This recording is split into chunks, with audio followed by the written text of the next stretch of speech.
Voilà, ça y est, on y est. Donc du coup, comme je vous disais, hein, rien de très compliqué sur cet outil, du carton, de la gouache, des gommettes. Donc vous pouvez voir que du coup, j'ai mis des gommettes un petit peu de fruits, de légumes pour éveiller un petit peu la curiosité et commencer un premier échange avec les enfants et permettre un premier postulat, une première observation sur ce qu'ils aiment, sur ce qu'ils aiment pas et comment ils voient un petit peu ces temps-là de repas. Donc une fois qu'on a enlevé les petits scratchs qui sont là, c'est de la feutrine, hein, pour le côté un peu sensoriel, un peu douillet, un peu le côté rassurant, hein, pour pas trop les effrayer avec les aliments s'il y en a qui sont un peu antipathiques avec la nourriture. Voilà, donc ça s'ouvre en fait de façon très très simple.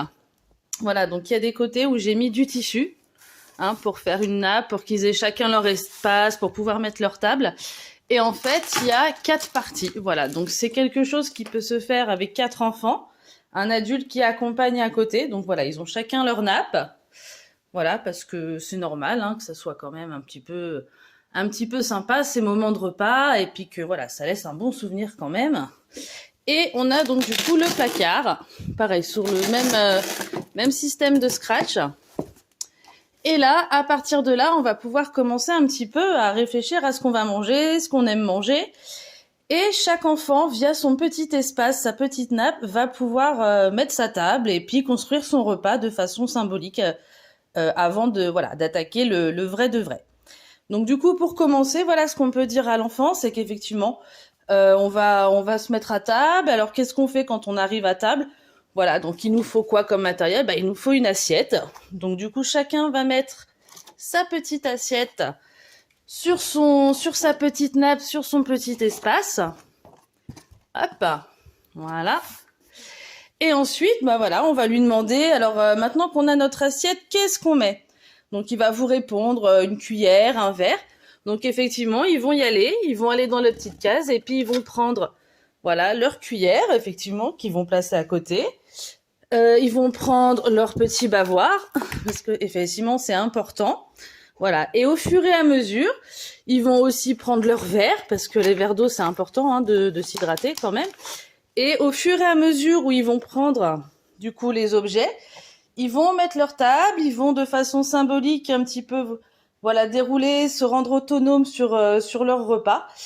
Et ensuite, on peut commencer à regarder un petit peu les légumes, les fruits, les pommes de terre, le fromage, le poisson, et faire son petit menu et puis se servir. Voilà. Donc aujourd'hui, par exemple, c'est brocoli, et on va aller chercher le brocoli et puis on va l'installer dans l'assiette. Voilà. Donc ça jusqu'à la fin du repas. Et une fois que le repas est écoulé, on va débarrasser.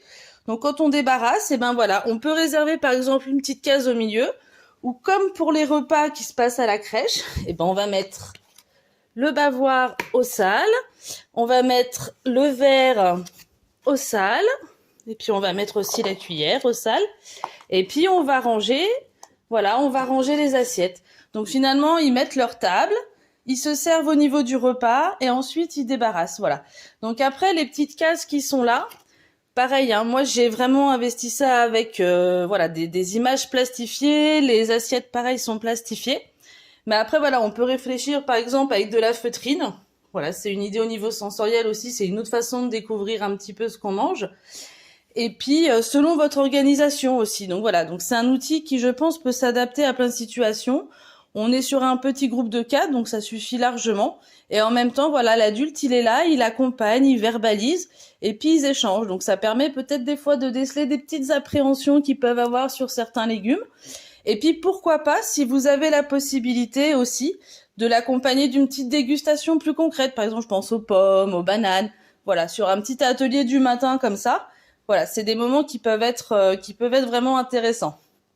Ensuite, moi, juste pour vous dire, je l'ai testé avec 2 enfants et ça a super bien fonctionné. Voilà, ils sont restés 10 minutes, donc c'est un petit temps, voilà, qui est pas énorme, mais en soi qui suffit pour voilà amorcer un petit peu de verbalisation, puis un petit peu de concrétisation sur les repas.